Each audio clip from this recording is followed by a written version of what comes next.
느헤미야 12장입니다. 성을 봉헌하는 장면과 레위인의 명단이 나와 있습니다. 하나씩 살펴보도록 하겠습니다. 이제 낙성식을 하는 거예요. 사람들이 다 예루살렘으로 모여듭니다. 그리고 어디로 올라가요? 성벽 위로 다 올라가요. 오른쪽에는 에스라가 맨 앞에 섰고요. 왼쪽에는 느헤미야가 맨 앞에 섰어요. 그 뒤에 악기 있는 사람과 찬양하는 사람들이 따르고요. 그 뒤에 모든 백성들이 따라요. 그래서 뭐래요? 이 성벽을 걸어가면서 계속 뭐 하는 거예요? 찬양을 부르는 거예요. 그렇죠? 이렇게 쫙 양쪽으로 돌면서. 이제 이 끝에서 만나는 거죠. 이 끝에서 만나는 동안 이 거리가 굉장히 길잖아요. 그러니까는 찬양 소리가 온 도시에 계속 울려 퍼지는 거죠. 그렇죠? 찬양을 부르면서 이렇게 찬양 집회. 이렇게 이게 이제 이들의 낙성식이에요. 찬양하면서 감사의 찬양을 부르죠. 그렇죠? 여러분, 이게 다시 보니 기적이잖아요. 이게 세워졌다니. 그리고 걸으면서 내가 세운 부분들도 있고, 그렇죠? 그리고 또 이 성을 세워놓고인데 성이 중요했던 게 아니라 이 성을 세워놓고 이들이 받은 7월의 은혜가 있잖아요. 그리고 하나님 앞에 언약을 다시 세운 거. 그리고 이들이 예루살렘에서 머물기로 하는 사람들이 있잖아요. 그리고 그들이 만들어갈 미래, 여기서 우리가 함께 만들어갈 미래, 소망도 있잖아요. 그렇죠? 그러니까 그 모든 것을 다시 생각하면서 이 성을 짓기 시작할 때와 지금을 보니 그 사이에 너무 은혜로운 일들이 많았고 앞으로도 어떤 은혜로운 일이 벌어질지 우리가 보이잖아요. 그것을 생각하니까 너무 감사의 찬양을 부르면서 이제 도는 거예요. 그렇죠? 그리고 이제 가운데로 다 내려와서 다시 하나님께 예물을 드리고 제사를 드리면서 또 기뻐하는 거죠. 그렇죠? 이것을 이제 낙성식으로, 이 찬양의 예배를 낙성식으로 드립니다. 이날 얼마나 기뻐했는지 심히 즐거워하였다고 성경에 기록되어 있고요. 하나님께서 크게 즐겁게 하셨다고 표현해요. 하나님께서 기쁨의 은혜를 주셔서 이 예루살렘의 멀리에서도 그들이 기뻐하는 소리가 들렸다라고 할 정도로 이 기쁨의 낙성식을 드리는 장면이 기록되어져 있습니다. 이 성 짓기 시작하면서부터 지금까지 받았던 모든 은혜가 기억하고 감사하고 이제부터 하실 큰일이 기대되고 감사하고 하는 그 속에 이들이 머무르는 거죠. 그렇죠? 두 번째 뭐가 나와 있습니까?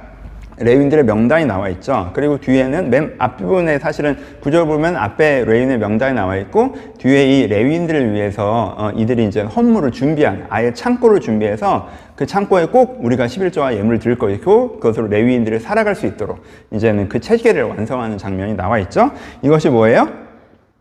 이것이 하는 기본적인 의미는 이 제사장과 레위인들을 통해서 우리가 지속적으로 은혜를 받을 수 있는 구조를 만들어 놓는 거예요. 그렇죠?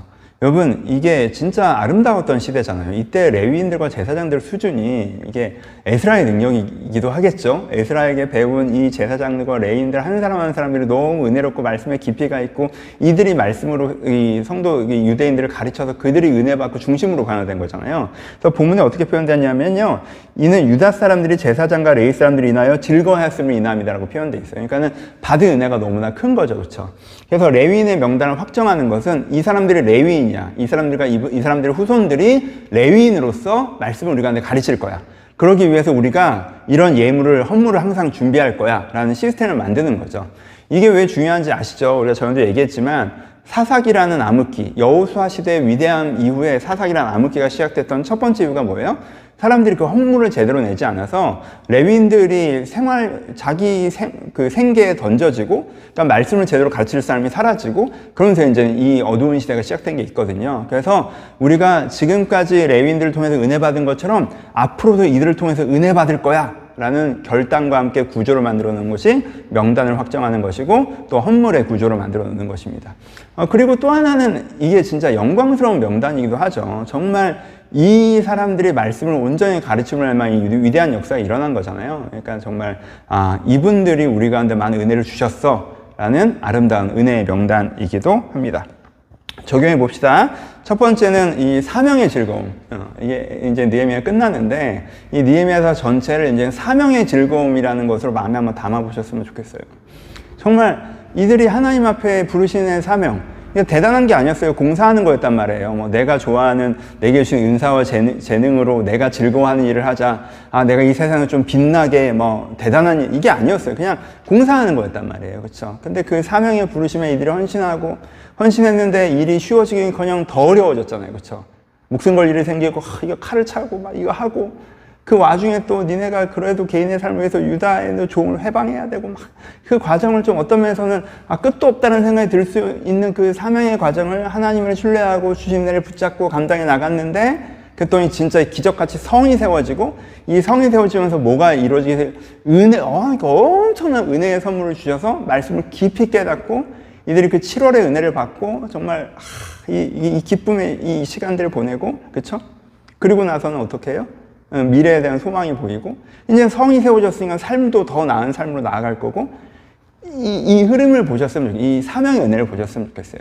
우리가 부르심의 사명에 성실할 때, 그때 하나님께서 더 큰 은혜의 선물을 우리 가운데 주시고, 더 나은 삶과 소망을 우리 가운데 또 보여주시는 이 사명의 즐거움, 이 은혜의 즐거움을 여러분들이 꼭 기억하셨으면 좋겠습니다. 그리고 정말 이 뒷부분에서는 진짜 뭐 계속 똑같은 말을 강조하지만 내용이 끝나니까 아쉬워서 그런지 모르겠지만, 은혜의 기쁨에 대해서 여러분들 마음에 깊이 담아 주셨으면 좋겠어요. 정말 7월의 은혜에서부터 시작해서 그들이 인장을 찍을 때, 그리고 그들이 이렇게 진짜 지금 오늘의 찬양 집회를 할 때, 정말 이런 게 진짜 행복한 삶이지, 우리가 다른 무엇보다요 이렇게 은혜 받고 주와 함께 기뻐하며 주의 일을 감당하는 게 가장 행복한 삶이잖아요. 이 은혜의 즐거움, 사명의 즐거움, 여기에 대한 소망들을 느헤미야서를 통해서 마음에 다시 한번 새겨보셨으면 좋겠습니다. 하나 더 하는 것은 은혜의 통로를 만드는 것도 적용해 보셔야겠죠. 그러니까는 레위인을 지키는 건 뭘 지키는 거예요? 내 은혜를 지키려고 하는 거예요. 그렇죠? 근데 그러려면 이들이 뭘 포기해야 돼요? 돈을 좀 포기해야 되죠. 그렇죠? 레위인의 생계를 감당하는 것을 통하여서 자기에게 은혜 주는 통로를 지켜냈단 말이에요. 그렇죠? 그러니까 이 은혜의 통로를 지키는 것에 대한 고민을 꼭 하셔야 돼요. 여러분들이 어느 사금 자체도 여러분들이 그걸 하고 계신 거 너무 잘 알고 있는 거예요. 내가 시간을 들이는 불편을 감내해도 내가 말씀을 접할 수 있는 길을 열어놓는 거. 내가 주일날 예배를 지키는, 뭐 또 다른 걸 하고 싶기도 하고 편하고자 예배를 지켜내는 걸 통해서 은혜의 통로를 열어내는 거. 또 여러분들이 개인적으로 기도하는 시간들을 내어드리는 걸 통해서 은혜의 걸 열어놓는 거. 여러분들이 뭐, 그게 돈이건 시간이건 불편함이건 뭔가를 감내해서라도 은혜의 통로. 내가 은혜 받기 위해서는 이 정도 기도해야 되고, 이 정도 예배 드려야 되고, 이 정도 말씀 가까이 해야 되고, 이 정도 내가 그래도 봉사해야 되고, 교제해야 되는 게 있다면 그 통로를 찾아내시고 지켜내셔야 돼요. 그래야 우리가 지속적으로 하나님 앞에 영적으로 성장할 수 있다라는 부분들도 묵상해 보셨으면 좋겠습니다. 개인적으로는 정말 레위인, 요즘으로 하면 목회자들이니까 정말 이렇게 영적으로 역량 있고 능력이 있는 성도들에게 영적으로 기쁨을 주는 목회자들이 이렇게 많았던 시대에 대한 동경이 제 마음에 있겠죠. 좀 있습니다. 그렇죠? 보통 성경에 보면 레위인들 이제 선지서 가면 레위인들이 똑바로 못해서 이래 하면서 엄청 책망받는 부분들 많이 나오거든요. 그래서 정말 목회자가 참 바로 서야겠다라는 생각도 목회자로서는 해보게 되는 본문입니다. 느헤미야 이제 한 장 더 남아 있는데요. 이거는 이제 그 이후의 이야기처럼 나와 있고, 오늘의 이 기쁨의 장면, 이 그림을 여러분들이 꼭 가셨으면 좋겠어요. 이 성에, 이게 너무너무 유명해야 되는 장면인데 별로 안 유명해서 한 번 더 강조. 이 다 지어진 성에 에스라가 맨 앞에 서고 느헤미야가 옆에 서고 찬양을 부르며 사람들이 행진하는 그 노랫소리, 이 장면을 여러분들의 마음에 담으시면서, 그래, 저런 기쁨을 누리고 사는 것이 인생의 가장 영광이고 우리가 하나님께 받을 수 있는 최고의 선물이지 않을까? 이 사명의 기쁨, 은혜의 기쁨이 우리에게 가장 필요한 것이다 라는 것들을 한번 생각해 보셨으면 좋겠습니다. 감사합니다.